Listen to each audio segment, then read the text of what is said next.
നമ്മളിന്ന് പഠിക്കാൻ പോകുന്നത് 3ാം ക്ലാസ്സിലെ കേരള പാഠാവിലെ യൂണിറ്റ് 2-ലെ പലഹാര കൊതിയന്മാർ എന്ന പാഠഭാഗമാണ്. പാഠഭാഗത്തിലേക്ക് കടക്കുന്നതിന് മുമ്പ് ചാനൽ ആദ്യമായി കാണുന്നവരാണെങ്കിൽ ലൈക്ക് ചെയ്തും ഷെയർ ചെയ്തും സബ്സ്ക്രൈബ് ചെയ്തും സപ്പോർട്ട് ചെയ്യണേ. പലതരം ചന്തകളെക്കുറിച്ച് നമ്മൾ കേട്ടിട്ടുണ്ട്. അവിടെയെല്ലാം പലതരത്തിലുള്ള കച്ചവടങ്ങൾ നടക്കാറുണ്ടല്ലേ മക്കളെ?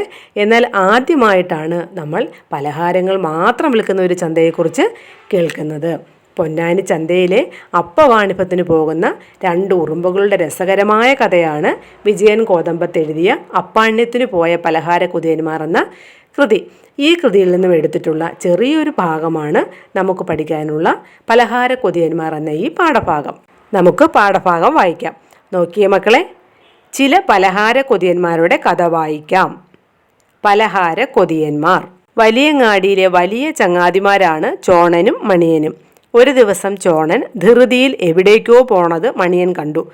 എങ്ങോട്ടാണ് അവൻ ഇങ്ങനെ ഓടുന്നത്? മണിയൻ പിറകെ ചെന്നു. പൊന്നാനി ചന്ത വരെ പോണൻ്റെ മണിയാ, വഴിമാറ്, തീരെ നേരമില്ല. പറഞ്ഞു തീരും മുമ്പേ ചോണൻ ഓടാൻ തുടങ്ങി. പൊന്നാനി ചന്തയിൽ എന്താണിത്ര വിശേഷങ്ങൾ? അതറിയാൻ മണിയന് തിടുക്കമായി. അപ്പോൾ നീ അറിഞ്ഞില്ലേ അപ്പാണ്യം? മണിയനൊന്നും മനസ്സിലായില്ല. അവൻ ആദ്യമായിട്ടാണ് അപ്പാണ്യം എന്ന വാക്ക് തന്നെ കേൾക്കുന്നത്.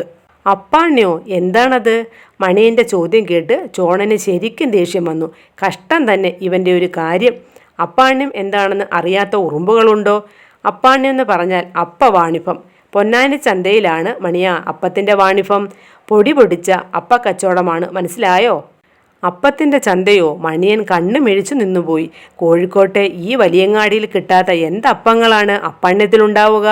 നെയ്യലുവ, കറുത്തലുവ, വെളുത്തലുവ, മഞ്ഞലുവ, ചോന്നലുവ, പച്ചലുവ, മഞ്ഞ ജിലേബി, വെള്ള ജിലേബി, ചോന്ന ജിലേബി, ചക്ക വറുത്തത്, ചേന വറുത്തത്, കായ വറുത്തത്, കപ്പ വറുത്തത്, ഈന്തപ്പഴം പൊരി, 6-ാം നമ്പര്, മൈസൂർ പാക്ക്, കല്ലുമ്മക്കായ പൊരിച്ചത്, ഇവയൊക്കെയല്ലേ പലഹാരങ്ങൾ?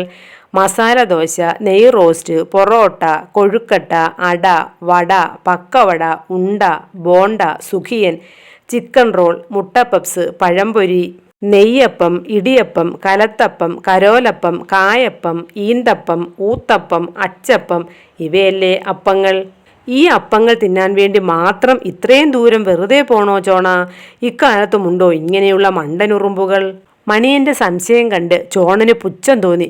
ഇവൻ എങ്ങനെ എൻ്റെ ചങ്ങാതിയായി? നീ മുട്ടസുർക്ക എന്ന് കേട്ടിട്ടുണ്ടോടാ മണിയാ? മുട്ടസുർക്കയോ? എന്താണത്? മുട്ടമാല തിന്നിട്ടുണ്ടോ? ഇല്ല ചോണ, എന്താണത്? ഈ കോഴിമുട്ടയുടെ ഉണ്ണിയില്ലേ, മഞ്ഞക്കരു, അതുമാത്രമെടുത്ത് ഉടച്ചുടച്ച് ചെറിയ ചെറിയ ഓട്ടകളുള്ള ചിരട്ടയിലൂടെ നൂലുപോലെയാക്കി പഞ്ചാര പാവിലൊഴിച്ച് അലിയിച്ചലിയിച്ച് അങ്ങനെ ഇങ്ങനെ ഉണ്ടാക്കുന്നതാണ് എൻ്റെ മണിയോ ഈ മുട്ടമാല. ഹാ, അതിൻ്റെ ഒരു മണം, അതിൻ്റെ ഒരു രുചി, അതിൻ്റെ ഒരു ചന്തം. നാവിലിട്ടാൽ അലിഞ്ഞലിഞ്ഞങ്ങനെ പോകും നമ്മൾ. നാവിലിട്ടാൽ അലിഞ്ഞലിഞ്ഞു പോകുന്ന നൂലുപോലുള്ള മുട്ടമാലയെക്കുറിച്ച് മണിയൻ ഒന്നും കേട്ടിട്ടുണ്ടായിരുന്നില്ല. അപ്പോൾ മുട്ടയുടെ വെള്ളക്കരു അവർ എന്തു ചെയ്യും? വെറുതെ കളയുമോ? മണിയന് സംശയമായി. ഹേയ് ഇല്ല, അത് പതപ്പിച്ച് മധുരം ചേർത്ത് കേക്ക് രൂപത്തിൽ ഉണ്ടാക്കുന്നതാണ് മണിയാ മുട്ടസുർക്ക. നിൽക്കട ചോണ, എന്നാൽ ഞാനും വരാം. കൊതിമൂത്ത മണിയൻ ചോണൻ്റെ പിന്നാലെ ഓടി. പൊന്നാനി ചന്തയിലേക്കുള്ള ഓട്ടത്തിനിടയിൽ മുട്ടമാലയുടെ മണവും രുചിയും ഓർത്ത് മണിയൻ്റെ വായിൽ വെള്ളം നിറഞ്ഞ് പുറത്തേക്കൊഴുകി. കല്ലായി പുഴയും കവിഞ്ഞ് കുറേ വെള്ളം കടലിലേക്കും ഒഴുകി. മണിയൻ്റെ വായിലെ വെള്ളം നിറഞ്ഞ് പുറത്തേക്കൊഴുകുന്ന ചിത്രം കണ്ടോ മക്കളെ നിങ്ങൾ? വിജയൻ കോതമ്പത്ത് അപ്പാണ്യത്തിന് പോയ പലഹാര കൊതിയന്മാർ.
ഈ പാഠഭാഗത്തെ എല്ലാ പഠന പ്രവർത്തനങ്ങളും നമ്മൾ ചെയ്തിട്ടുണ്ട്.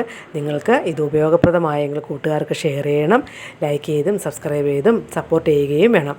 ഇനി അടുത്തൊരു വീഡിയോയിൽ മറ്റൊരു പാഠവുമായി നമുക്ക് വീണ്ടും കാണാം. Okay, thank